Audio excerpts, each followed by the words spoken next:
I'm in the Department of Interdisciplinary Studies and Liberal Studies, and I specialize in digital humanities. So, to anyone who might be unfamiliar with this relatively new discipline, I want just to say that digital humanities concerns the studies of humanities subject by incorporating digital technologies and computational methods.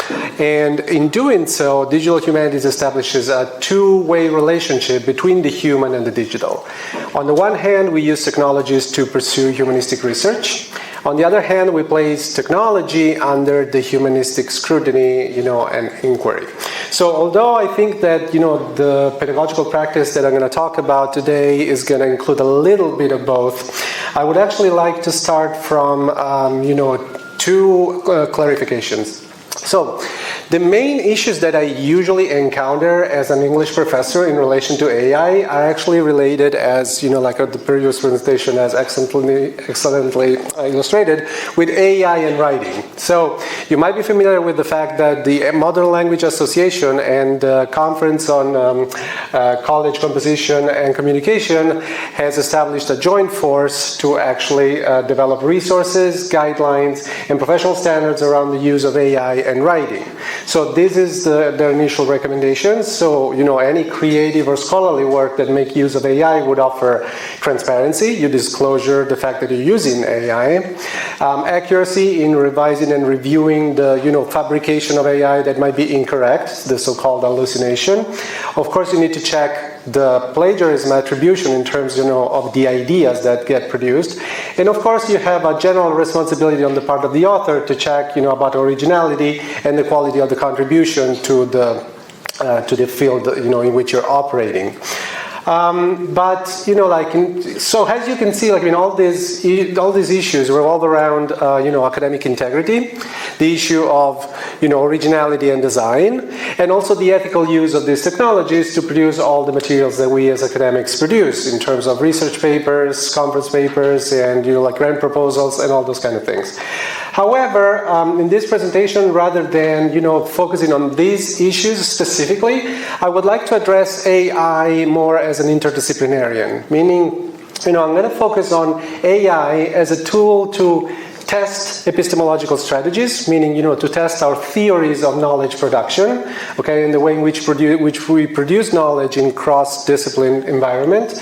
And so I would say that, my presentation, rather than to reviewers and writers, might be of more interest to scholars who want to test the discipline's limitations, let's say that discipline's limitation, or teachers who are actually interested in producing knowledge in class, okay, heuristically producing knowledge in class.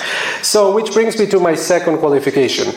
As you will see in my sample pedagogical activity, which I'm going to show at the end of this presentation, AI in my proposal is certainly transparent and instrumental, but perhaps paradoxically is not used for ideation, and I'm going to illustrate that.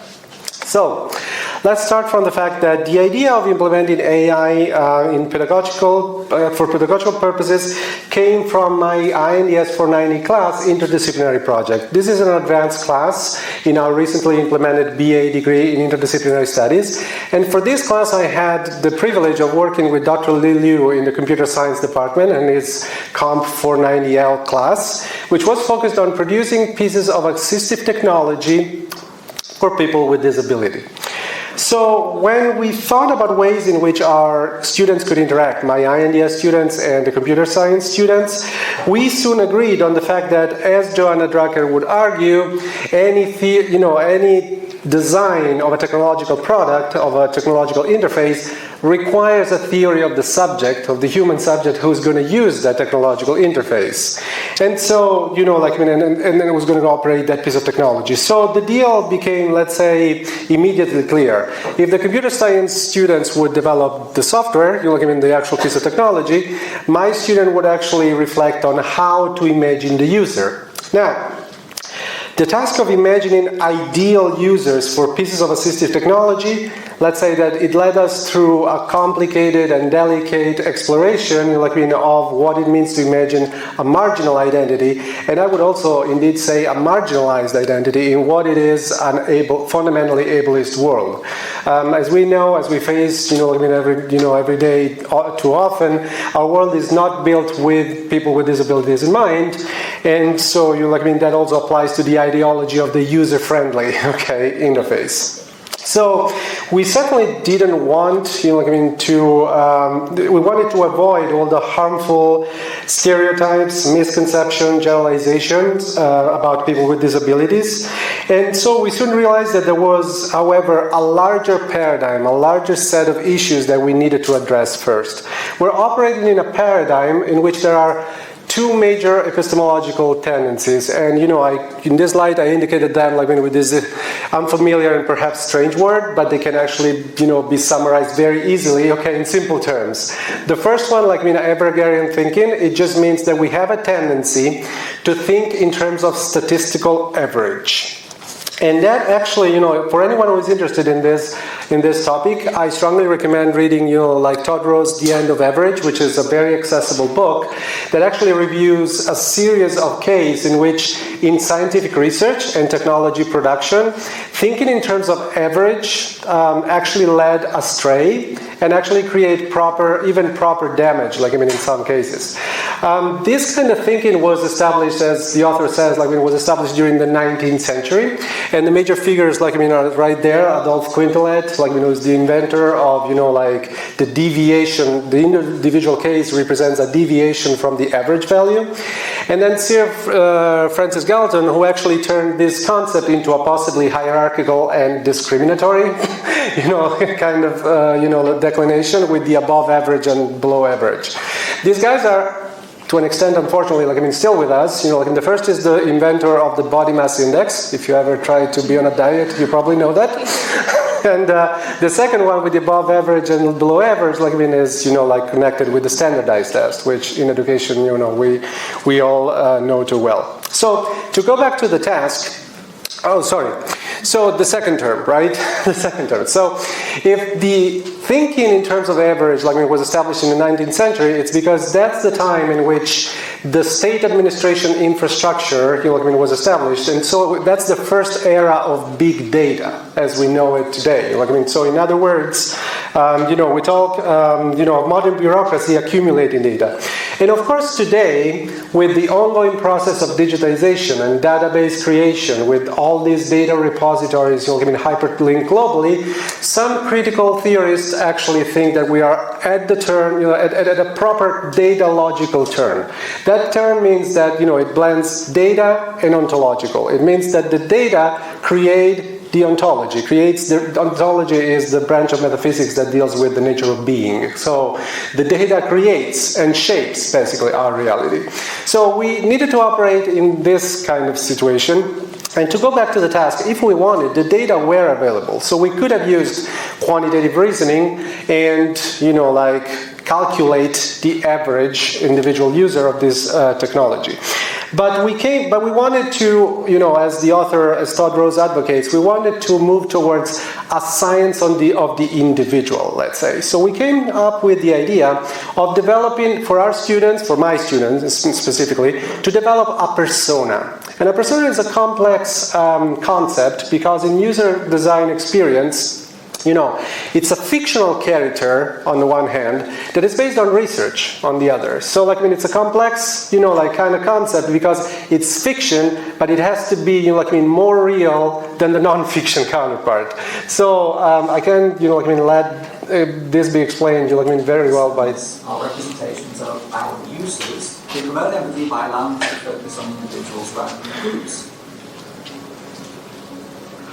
It's this whole issue of empathy. We keep talking about users and even just talking about the roles like customers or clerk or salesperson doesn't make these roles seem real. It doesn't. We're not talking about real people. Real people have limited abilities. Real people don't necessarily get confused in the same way that the development team does. Real people have needs that have been brought up by their circumstances or by their own personal beliefs. So we need to know a bit about that. And personas are a great way of representing those understandings in the design of a real system. So you get the idea, right? Like, I mean, we needed to come up with an actual focused user, okay, to which the technology designers could empathize with. So to impart, let's say, a humanistic turn, like into this creation of this persona, we actually, we actually proceeded in this way. We set up a process in which consisted of first reviewing a mix of both non-fictional sources, such as, for example, rehabilitation videos, and then also fictional sources like the stories in the anthology edited by Emily Dorfer, who are basically, that are stories written by disabled people about people with disabilities, and then using these materials in conjunction with what you see, like in the empathy map, okay, which basically allows to imagine what the individual, the person who would eventually use that piece of technology, might have said, might have done, might have thought, and might have felt. So you can get a sense of a sample, of a persona. This is basically the sample of persona, an ideal Spotify user. Okay, so you can get a sense, of this by saying that we start with the empathy map, and what you end up with, is a persona that has a name, an age, specific activities. You imagine, what influences, she receives, what she does in her daily life, and all those kind of things. But as you can see, this is basically an infographic. Okay, what you end up is an infographic. So what's out of the picture is the actual gestural behavioral element, and here is where AI enters the stage. So I'm not sure if you're familiar with Soul Machine. Soul Machine is basically an AI generator that basically creates digital persons. So I'm gonna, explain a little bit about this, but it's better you actually experience the thing. Okay, so let's try to talk to Nova.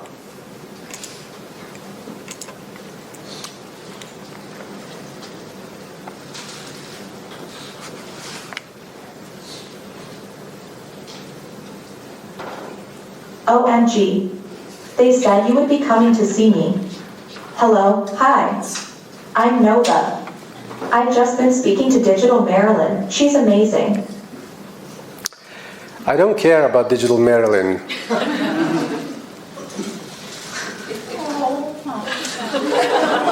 That's okay. Everyone has their own interests and preferences. What would you like to talk about instead? Okay, you get the idea, right? Probably I don't need to, I don't need to go on. But basically, this is, this is what they do. So I would like to actually, I had already logged in. Sorry. Do I need to log in?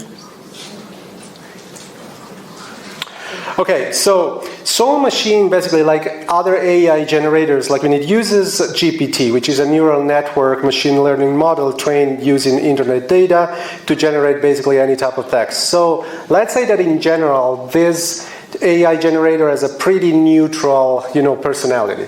But what I find really helpful here is that you can use numerous filters and parameters to modulate the actual, artifact behavior. As you can see, you can create an avatar, and then once you create an avatar, you can actually embed it into a new project.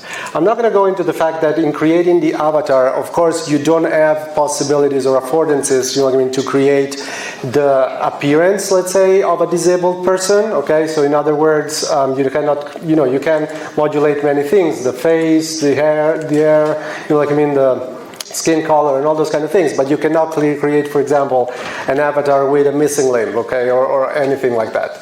So what I think, however, it's very, very cool is that basically when we can actually open, I think, one of the templates. And let's see if we can customize it. Okay, as you can see, you have the avatar. You have, not only the appearance, but you have the behavior, which means, you can pick, through a wide range of lists, in terms of Hi there. behavior. It's great to see you. Okay. Can I tell you a story? Okay, no, thanks. But I'm just, you can make it, troubled or shy or conscientious or all those kind of things. So basically, you can actually use this, digital person creation to create a pathological user to an extent. Not only that, but you can actually, modulate the knowledge of the avatar. So if you go here, you can see that this is a name.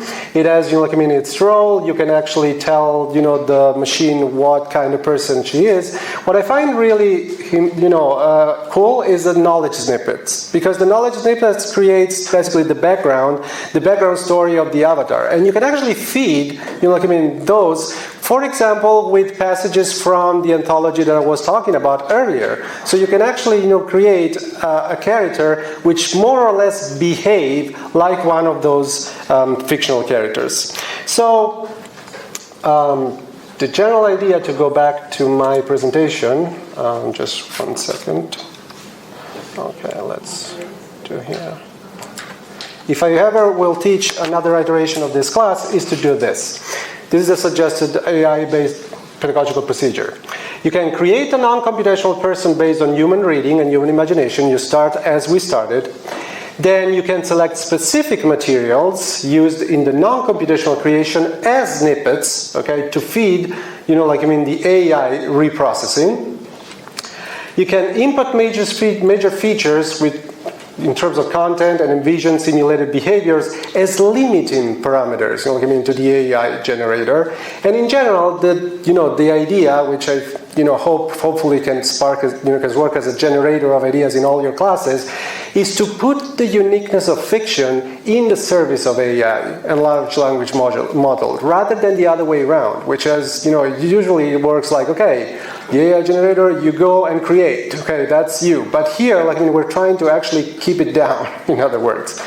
And then you can discuss in class the limits of the procedure, any, problem that the students encounter while achieving the AI-based representation.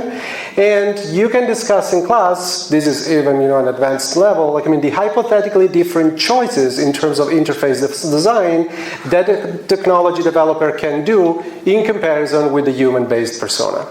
So to wrap up, to conclude, let's say that the comparison between the human-based empathy model and the data-fed, but I would say not exclusively data-driven, there's a difference there, AI model, could help us understand what are the salient traits that can help AT interface designer to meet the specific real needs of real people. On the other hand, the behavioral-based form of interaction that I was showing you before can be used in the classroom to reflect on problems of identity and identification, and might, in general, allow us to measure what is typically left out by our widespread abstraction of database models and sociological reductionism. So I would like to conclude with just a question for everyone here, in terms of collective reflection. If Todd Rose was advocating moving from Evergarian thinking in terms of average to a science of the individual, can we perhaps imagine an AI-oriented science of the individual? Thank you.